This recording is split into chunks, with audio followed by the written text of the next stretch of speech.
3, 2, 1. Hi everyone, welcome to Love is Blind St. Mary's Edition.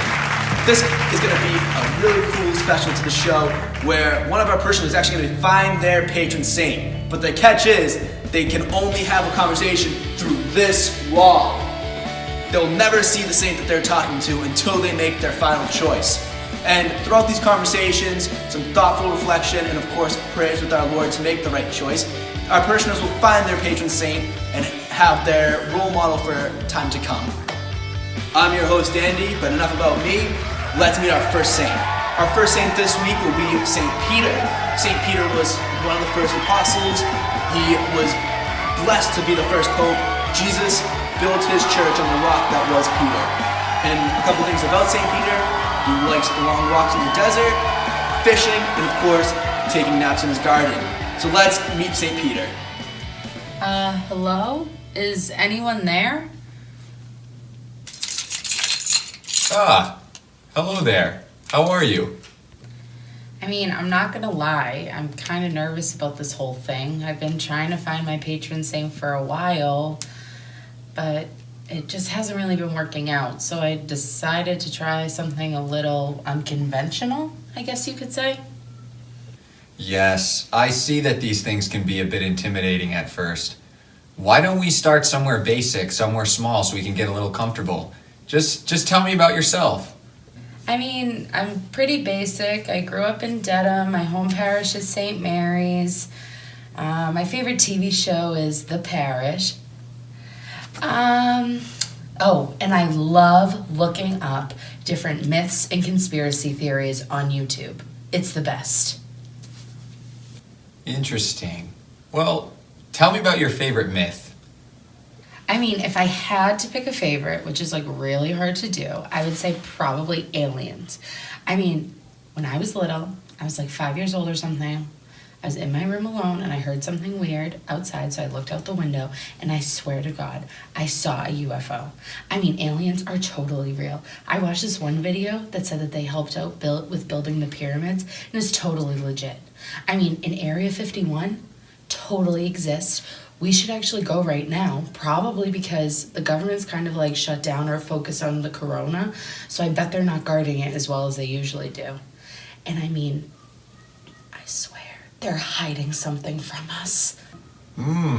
You're really passionate about this stuff.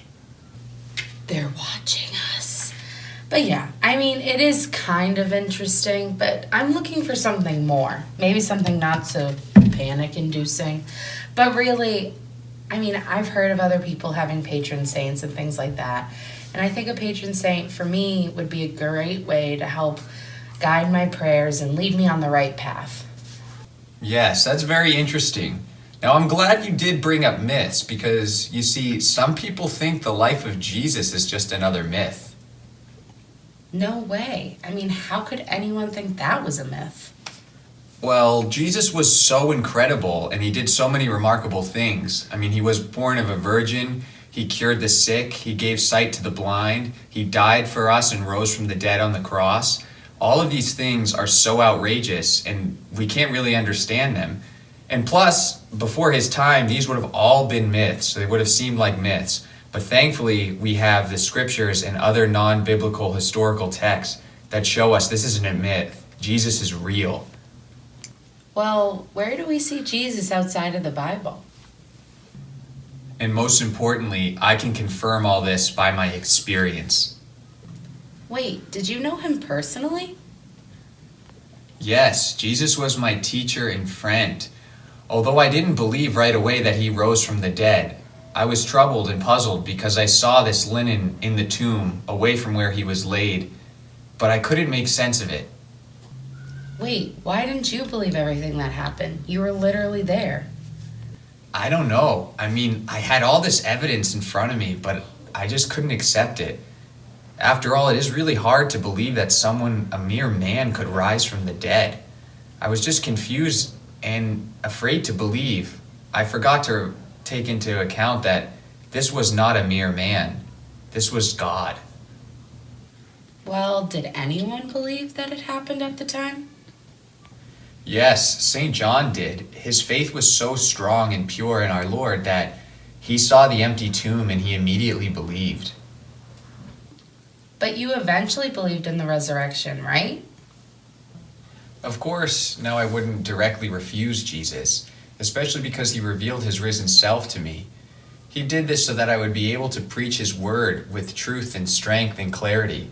And I wasn't the only apostle he revealed himself to. He did this to many, many others. St. Paul even tells us that he did this to 500 other people so that the truth of his resurrection could be proclaimed to everyone throughout the world. I mean, how can people distinguish the resurrection from a myth? Well, look, it's really simple. I died for Jesus in belief in the resurrection, and so did many others after. I mean, are you willing to die for those myths you look up on YouTube at night? What? I am not willing to die. No. See, that's the big difference. We knew that what Jesus did was real, that he really rose from the dead to free us from sin. And we were willing to risk our lives for that, even though we knew fully well all the consequences of following Jesus under Roman law. We could die at any moment, but we were so convinced in the truth that we were willing to follow him anyway. I mean, didn't one of you deny him 3 times? All right, listen up here. I'm not going to confirm nor deny that, but I will tell you this. We were under a lot of pressure in those days after all. I mean, I was being accused of knowing Jesus by a maid. I was scared. I didn't know what to do. Oh, yeah, you can't confirm or deny. Classic. Wait, did you say a maid? Oh, a lowly maid. All right, I'm going to lay off. But really, I get it. People experience doubt sometimes. But it's like, how can we kind of get over that? It's actually pretty simple. You just ask God for the grace. We're supposed to ask questions about our faith. Our faith needs to be understood, and we actually seek understanding in it. Even though we begin this quest, we have to trust God and know that we're not going to always have all the answers, because our faith is a mystery. And so we do our best and we rely on God, but don't be afraid to ask questions. That's a really important part. That was an interesting first week, but make sure you tune in next week, same time, same place, for brand new saints and more conversations.